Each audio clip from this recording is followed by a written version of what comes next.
And then this book is called Other Parents by Sarah Stovell. And it's about like small town gossip and secrets. And it's a novel, I'm guessing, not... Yes. A little bit like... What's that book? It's by the lady who... Leanne Moriarty. It's got that kind of feel to it, I think. You know, she did Nine Perfect Strangers. And what's the other one where there was a bike? Oh, I'm not sure on that one. More plots. My mom would know. Okay. She would know. Ellen would know. But I just watched the BBC adaptation of The Last Anniversary, which apparently is one of hers. And, you know, Nicole Kidman was in Nine Perfect Strangers. She produced this one. So Nicole Kidman is not in it, but she produced it. And I thought it was absolutely smashing. Like really gripping and not stupid. Lots of sex, which I did not expect. Nicole Kidman loves the sex. She loves a bit of hanky-panky. She's a for it. Yeah. Can't get enough of it. That's her directorial requirement. I think shagging. So. Regardless of the situation, it could be like MI5 or it could be a small town drama. She's on it. She's like, you know what this needs? Naked bottoms. That's what it needs. Says things about her life too, doesn't it? Because if she's like, well, this fulfilled. To really hit the realism, we need some shagging in this truck stop or whatever it might be. That's the life she's living. Absolutely. You know what? She would play very well, our protagonist for today, I imagine. I can totally... She would sex that up. There's no sex in the story, but she would sex it up. She'd add it in there. She'd find it. Don't you worry. So you've got somebody to tell me about, and I'm now going to envision Nicole Kidman inhabiting the role, no matter what happens. Let's do it. Let's have a fabulous time. Amazing. Hi, Cara. Hi, Vicky. How are you? I am well, thank you. It is summer, like proper summer. How are you enjoying the heat? I'm okay with it. I'm all right. This is like, I find this time of day like the worst because like everything's hot at this time of day. Whilst in the midday, I'm a bit like, this is nice. The sun's up, the air's cool, I'm good. But like, I feel like this time of night, it feels stuffy. I could be wrong. It's all like cooked up. I kind of have, I think I've got the opposite where it gets to this point and I can feel it starting to turn. And I'm like, okay, we made it. It's going to start dropping now. And it doesn't necessarily, but I believe that it will. I'm like Charlie Brown trying to kick that football. I always believe. Just live in hope. So, would you like to hear a story, Cara? Yes, I certainly would. Great. It is one actually recommended by Asha, friend of the show. A lovely Asha. And she sent me this and she's like, you have to do it. I was like, you know what? I will. If you want me to, I will. And she's a babe. She's always on the lookout for stories. She's super duper. So here we go. A little intro for you. Checkmate. Or so they thought. Nona Gaprindashvili, a true Grandmaster, had dedicated her life to conquering the chess world. But when Netflix, The Queen's Gambit, made a calculated move that tore down this hard-fought, battled legacy with a single line, the board was set for a new kind of battle. Nona had to once again drum up resilience, psychological prowess, and hard, raw tactics. Feel the tension, hear the fury as we uncover the true story of a real chess queen betrayed. Oh my God. So this is like bang up to date if you're pulling the Queen's Gambit into things. That's... Yeah. So we're doing... Nona was born in 1941. So from there, bang up to date, basically. She's still alive today, but her stories is a really good one because it's about like a male-dominated industry, which I think is always really key. So lots of sources today, lots of chess-based sources. So chessbase.com, the European Chess Academy.com. There's lots of interviews there. worldchesshov.org, a Forbes trends analysis I've whacked in there. Britannica, a brilliant YouTube actually video from World Chess Hall of Fame, a Vanity Fair article. There's lots going on there. Nona was born in a small town in western Georgia. That's where we're going, not the state, the country. And it was called Zugdidi, which is a great name. And this was in 1941. This country is very central to chess and the chess world, which I didn't realise at all. And it has produced loads and loads of chess masters throughout history, which is very fascinating. And Nona grew up there. I'm going to say Nona because there's not two N's, it's Nona. So she had 4 older brothers, and she obviously played with them everywhere because older brothers, lots of, big family, lots of games.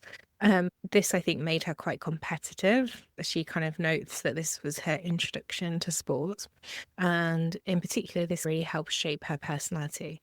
So I've got a little quote there for you in red, and this is directly from Nona herself. We were really connected and we did a lot of things together. We made an improvised table for table tennis. We loved to play billiards and football also, and they placed me, a girl, to be a goalkeeper. We also really enjoyed playing chess. So a couple of things to pick out there. One, that lots of sport, lots of games, which is a certain type of personality. I'm not competitive at all. So to me, this is like, oh my God, you're amazing. But also the fact that they placed her in goal because she was a girl. So even from that young age, it was like, you're different because you're a girl. You're not in because you're a girl. Oh, gosh, I took that so differently. I thought she was I thought she was saying, even though I'm a girl and they could have thought, what have you got to offer? They put me in goal, which is super important. Oh my gosh. We've talked before about how I'm too naive for this world. It's about the third conversation me and Cara have had about this, is that I am absolutely the cynic of the world. And then you come in with your bright happiness and your optimism. My and you knock me out the park. My delusional tendencies, and you protect me. But no, I don't think I do. I think, if anything, you're like, where's your heart, Vicky? Find it. I think between us, we make a functional human. So, yeah. So, chess. Sorry, chess. We went off on a bit of a... When she was 5 or 6, she started playing chess, basically. So chess, do you know what chess is? Like, how it works? I do know the rules. I know how the pieces move. Yeah. It's not my kind of game. It involves... Yeah, anyway, I'm hoping that you'll explain. Oh, I don't know anything. I understand that there's a black team and a white team, and they try and knock each other out on a board. That's my understanding. So chess actually originated in India in the 6th century, and at the time it was called Chaturanga. But this is disputed because the 6th century is a long time ago, but also because chess pieces have been found in Russia, China, India, Central Asia, as far as Pakistan. Wow. And at the time they were like, oh, this is a chess piece, but it's actually thought now to be linked around different games. Some as complex as having over 100 squares on the grid. Oh my God. See, the reason I don't play chess is because you have to plan tactics and plan set plays out ahead of you to get any success. And that's not how my brain works. I can't retain things and hold on to them for 2 or 3 turns down the line. Mm-hmm. And that's with whatever it is, 32. I don't know how many squares on a chessboard, but it certainly isn't 100. That's nice. And have you seen the chess where it's like on 3 levels? No, thank you. Only on Star Trek. And I'm like, nah.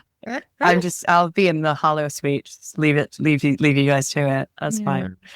But what I did take from that is that board games isn't that amazing that over hundreds and hundreds of years ago, board games were around, and they're still around today. And I kind of love that. We spoke about it before, didn't we, with Luke, but these threads of humanness thread. You could kind of travel back to the 7th century and sit down, and some person from the 7th century could kick my ass at chess. Yeah, and it's totally identifiable. It's wild. Yeah, and not only that, but today it is an industry worth $15.83 billion worldwide. It is a booming industry, and that is it just chess or board games? Games in general, like any kind of board game. Like, holy cow, this is more serious than I thought. Wow.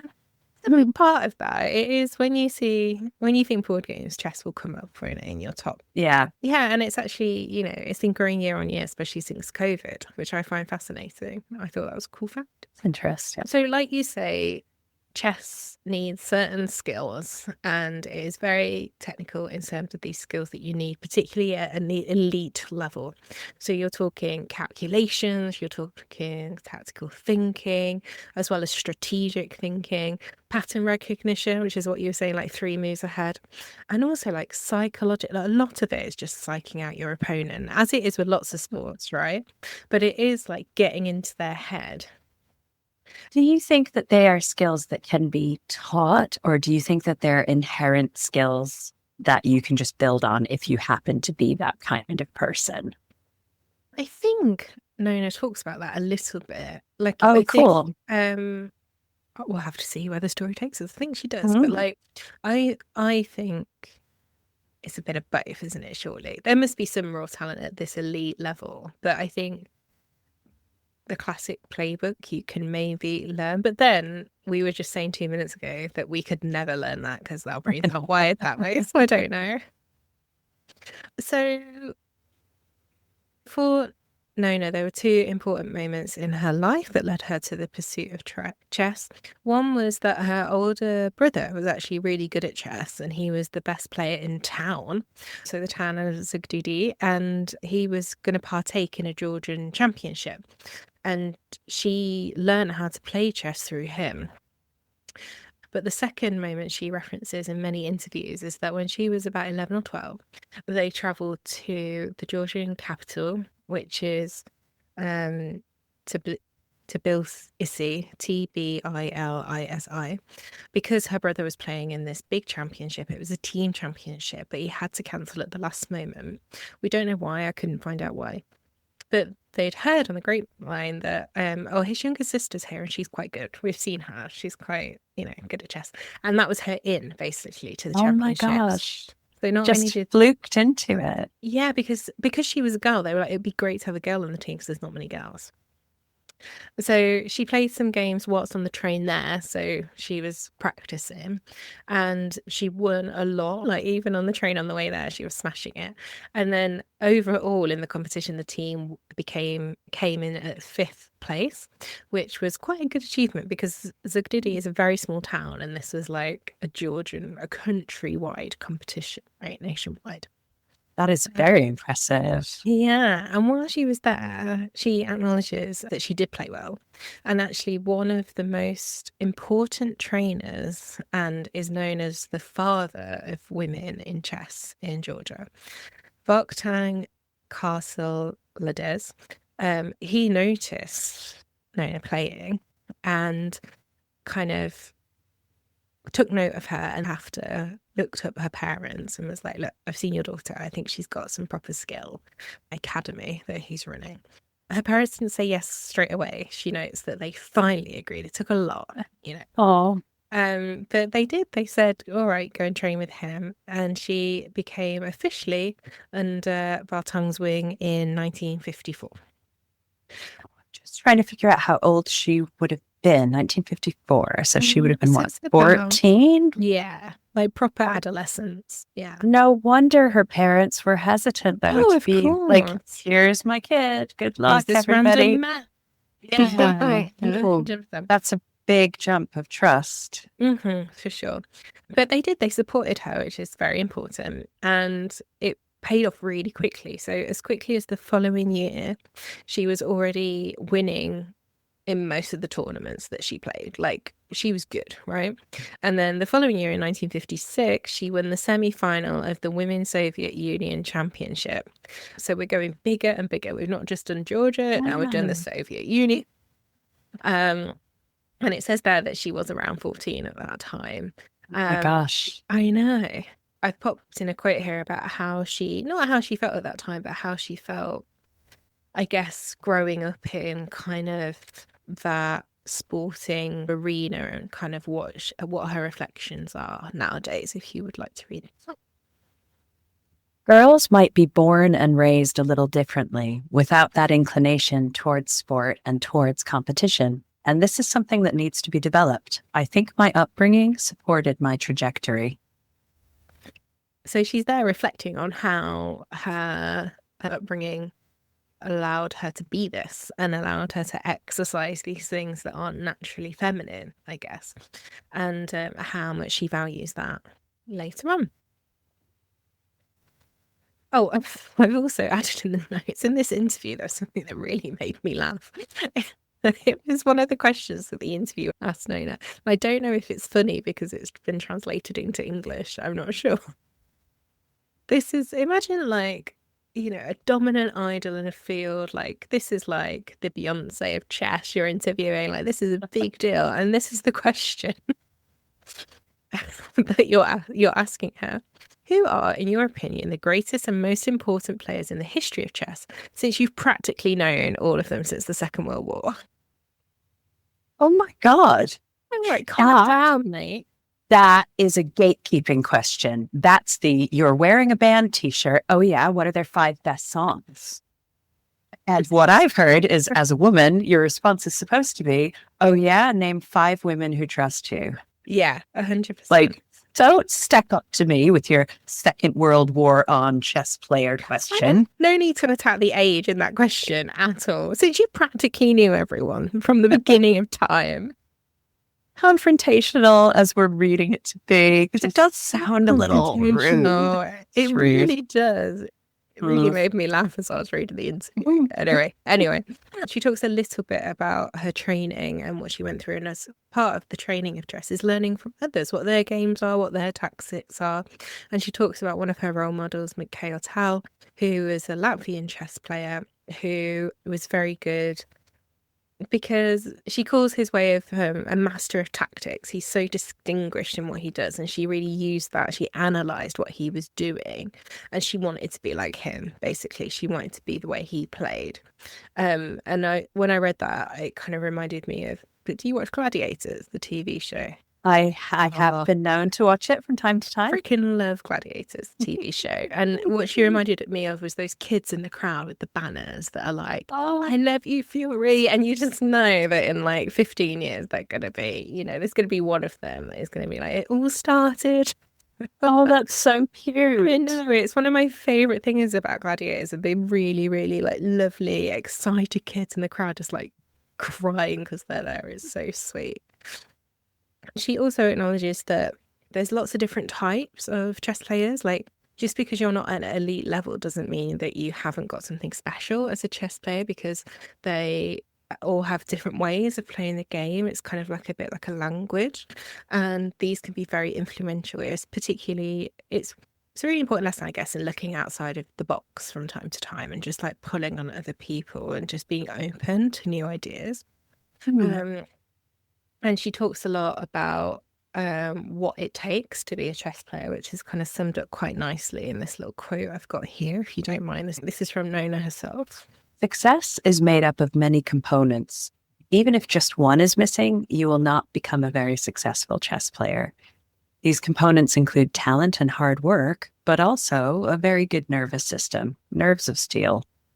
Damn right. We are talking psychological resilience. You need to be strong, you need to be in good health, you need to be competitive and have this drive.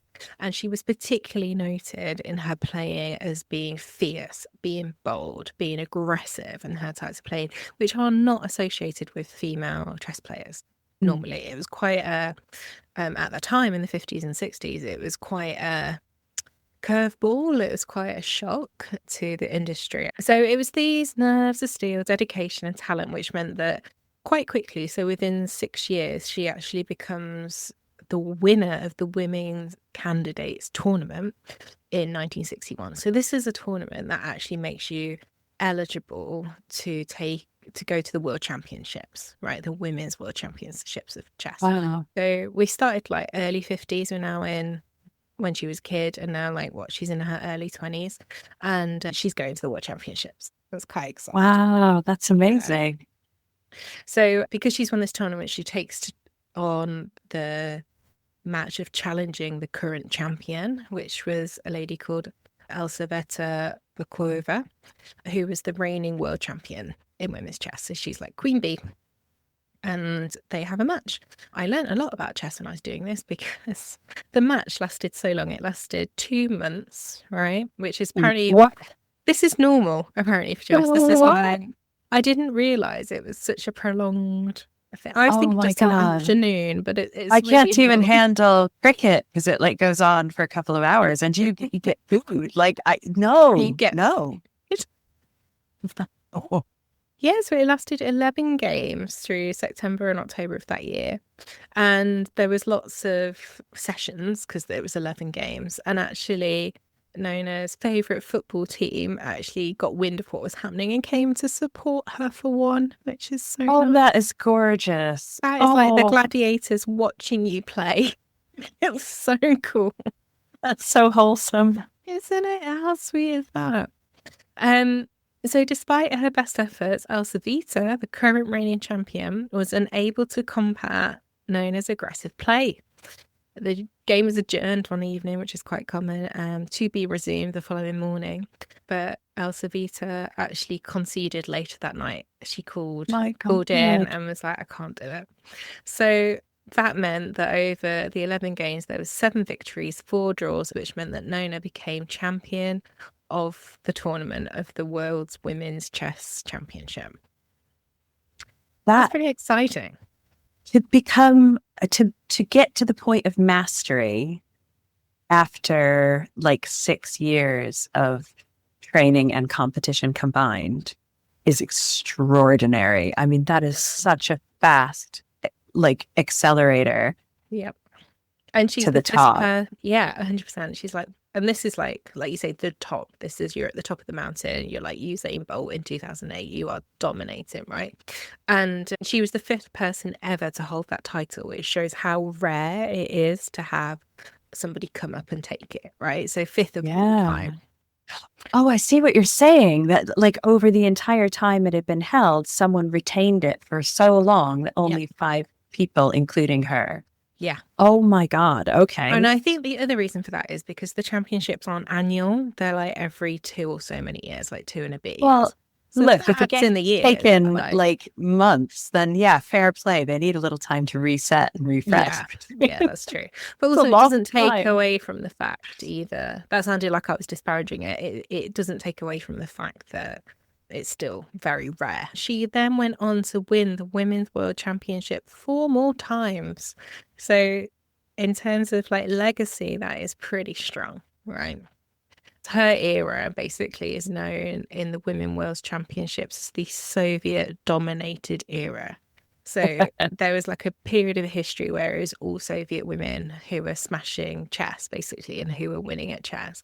And then in the 90s, it kind of flicked to China, and it has been China-based ever since. And that is mainly because Nona took a step back, right? So she really led the way for not just her, but for so many women in the chess world, which is quite exciting. Nowadays, the championship is, like I said, dominated by China, but also is a knockout format. But during Nona's time, it was a match format, and it used to be held in Moscow. 3 of the 4 times that she won it was against Alla Kushnir, and one of them was against a fellow Georgian called Nana Alexandria, who actually had the same mentor. So, you know, the mentor that picked her out when she was 15. So she came from the same pipeline, which is quite cool. That must have been really interesting because they might have shared some common tactics and, you know, perspective just through, and, you know, she would know, Nana would know all of Nona's ways of thinking. I think so. And also, what a moment for Georgia that you've got these 2 women battling it out at the top of like elite level. It's true. The country wins no matter what, right? Absolutely. So, it's like culturally, cool. It was a massive moment for Georgia. It was really widely followed. And it was known as kind of the intellectual revolution for Georgian women, which was quite cool. It was much like, you know, when the England Lionesses won in 2022, it was kind of that kind of following, like it hadn't really had a following, and then suddenly it was like, boom, here we go. Many women in Georgia took up chess afterwards, and it became, like I said, Georgia became one of the most prominent countries for women chess. producing many different masters over the career. Like I said, it was a Soviet period of history for chess. And Nona had a great run. She had a really long run as master of women's chess. It's the second longest reigning in history of someone who, a woman at that level. And most importantly, she was also successful when competing in tournaments that were traditionally played by men. So she won against men many, many times. For example, at the Hastings Challengers tournament in the 60s, it wasn't like men are better at this. She was competing just the same. I'm ignorant to the sport in general, so this might be an ignorant question, but off the top of my head, why is it segregated? Like, what is going on there? The pieces aren't heavier. Like, what's happening? What in the research, it did come up a little bit, and she said it's like lots of different reasons. There's not like one overarching reason that women were cut out, but it was lots of little reasons, particularly when at this level. So it was funding, it was education, it was women's stereotypes, be at home, it was all this kind of stuff. And it is a sport at the end of the day. And I think, some of that was, my sport was just as good as your sport, so we will have segregated, you know what I mean? Yeah. So I think maybe it was a bit of that from what I briefly read about it. Thank you. That does make some kind of historical sense. But you're completely right. Of course, it's not a physical sport, isn't it? And so this leads us on to 1977. At the Lone Pine International Tournament, where she had the highest performance rating amongst 48 players, and during the tournament defeated 4 Grandmasters during this tournament, right? Which included men, right? And it ended up being a 4-way tie. That's how competitive it was. They couldn't even find a winner at the end. They had a tie 4 ways. So they all won, basically. And this meant that she was the first woman to have this type of tournament victory. Never before had a woman won a men's tournament. Amazing. That is history right there. That is like mic drop, you know what I mean? So it was this tournament that led FIDE, which is like the international chess body, like FIFA, but for chess, awarded her the highest honor in chess, which was becoming a chess Grandmaster. Oh. Yeah. That's amazing. That's immense. Even I know what that is. Yeah, so this is the highest title awarded by FIDE, short of world champion, which is such an extraordinary feat. They don't just give out. It demands immense talent, relentless dedication, years of vigorous study, and never before had a woman held that title. Like, she was the first, which is very good for her. And she does reference in later interviews that her performance at that Lone Pine tournament and subsequently being awarded the title of Grandmaster is one of her greatest achievements. Like, she's so proud of it. And remember, this is at a time where women were barely acknowledged in sport. So go Nona. She's brilliant. Standing. And on top of that, she casually became an Olympian at the same time. So at this time, chess was in the Olympics, and she won 10 team gold medals over 11 different competitions. Oh. I'm sorry with your 10 gold medals. And then she ended up dominating the chess world for pretty much half a century, right? After, because she started so young and she's still alive today. Like, she's had so far, and her most recent wins were, I think, 2022, like really up to date. She takes part in senior tournaments now and is winning, constantly. She loves it. It's a passion. So ultimately, I think we can say hands down, a lot of success. She's had a lot. Yeah. She's done all right out of it. She's like world class. You literally can't do better. There's nowhere to go from there. You have absolutely reached the peak. Yeah, 100%. She references that she will play chess for as long as she can, unless her mind doesn't allow her to do so. She summarizes that chess has no nationality, and it's just one universe, and that is the universe of chess, and it brings so much positive energy. And she references that it will actually make you live longer. So I don't know what that says about us, but yeah. Oh yeah, we better find something alternative or get on it. We need to get on the chess training. We need to do something. So all this amazing success, and then what happens is that Hollywood comes a knocking. Well, they kind of come a knocking. Is Netflix Hollywood? I think Netflix is a little bit Hollywood nowadays. Yeah, right? Yeah, we'll say yes. Yeah. So the Netflix actually pick up a book, and it's a novel by Walter Tevis called The Queen's Gambit, and they end up making a mini series about it that debuted on Netflix in 2020. It's a chess focused story. It was huge because it was lockdown and nobody had anything better to do. It's set at the time Nona was playing and dominating, as we've just discovered, and it focuses on a fictional character, a teenage prodigy called Beth. It is not based on Nona. It's really important to know. Beth enters and then rises in the chess world. And again, this is a huge thing for the game of chess. Like, this is a good story for chess, right? That you've got this multi-million blockbuster show coming out, focusing on your industry, focusing on a girl with really high quality production. It actually ended up winning Emmys. I didn't realize. Really good. And I was going to say, guess how many households watched it, but you've got the notes, so that would be cheating. Oh, what's it? How many households? 62 million. Damn right. 62 million. And households, that's not like, there's multiple individuals. People. Yeah. Often in households. So, a big deal. So you can understand Nona's utter dismay when the show drops an absolute bomb. Right, which is summed up by this quote from Vanity Fair.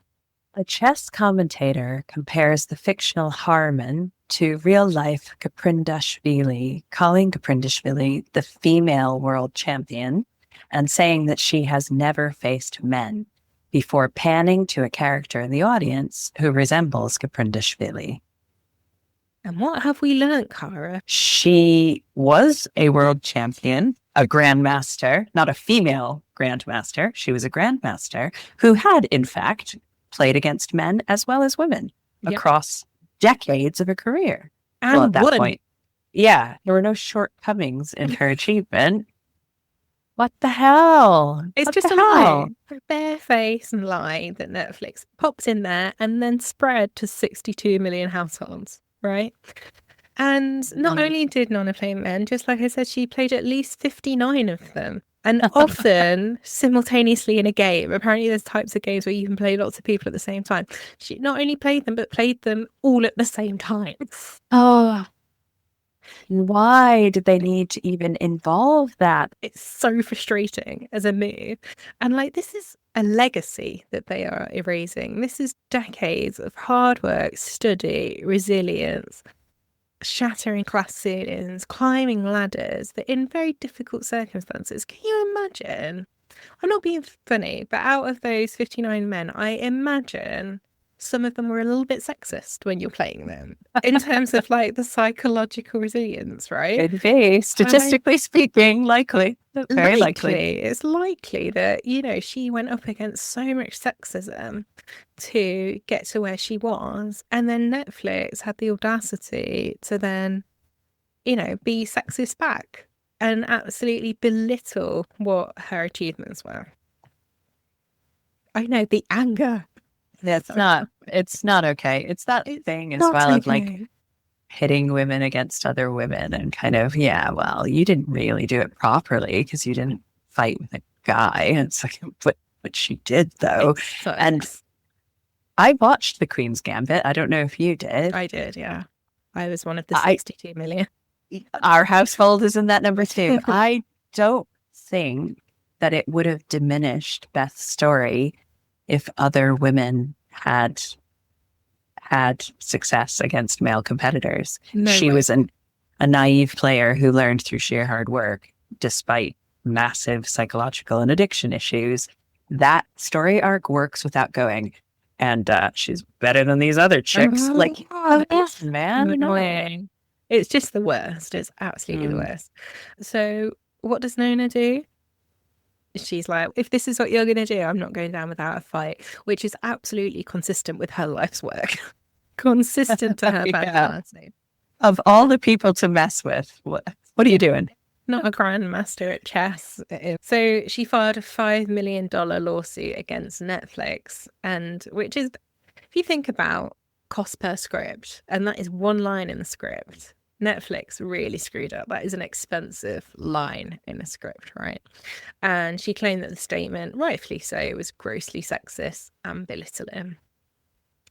So she put this in. Netflix initially were like, no way, son. Like, absolutely not. Their defense was that it was a work of fiction and that they should actually be protected by the free speech principles of their country. And they also claimed that it was part of the fictional character's dialogue and not an objective statement of fact. I am sorry.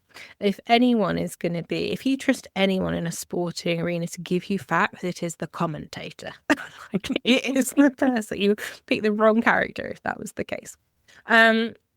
Ultimately, Netflix settled out of court for a certain amount of money. I think that just shows that they conceded, doesn't it? Absolutely. But what this does show, this final twist of the story, what this does show is that as women, no matter how successful you are, what industry you're in, what level of game you are playing, you cannot let your guard down.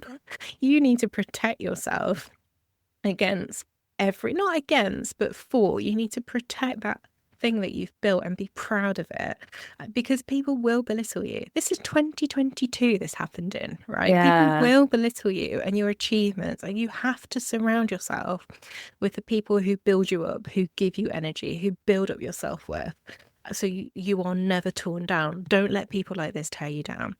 Surround yourself with positive energy and let no one, absolutely no one, take your achievements away, especially a $1 billion corporation.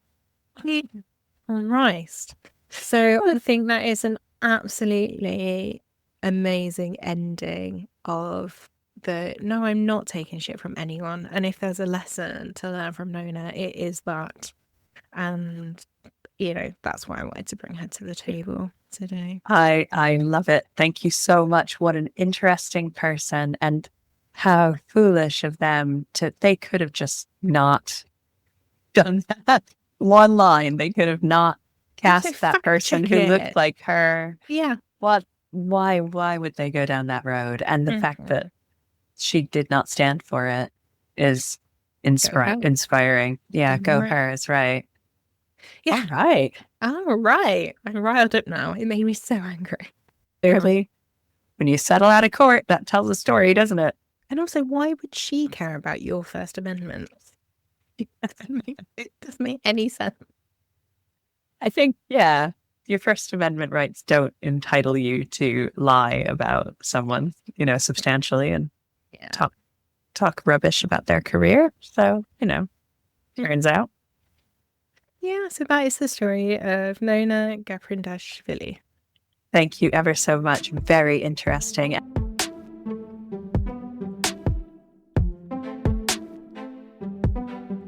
Thank you for listening to this episode of She Changed History. If you enjoyed it, please like, subscribe, and comment below. Find us on our socials, Facebook, Instagram, and YouTube. If you've got any ideas of women you'd like us to cover in a future episode, please comment on socials or email us at shechangedhistory@gmail.com. Catch you next time.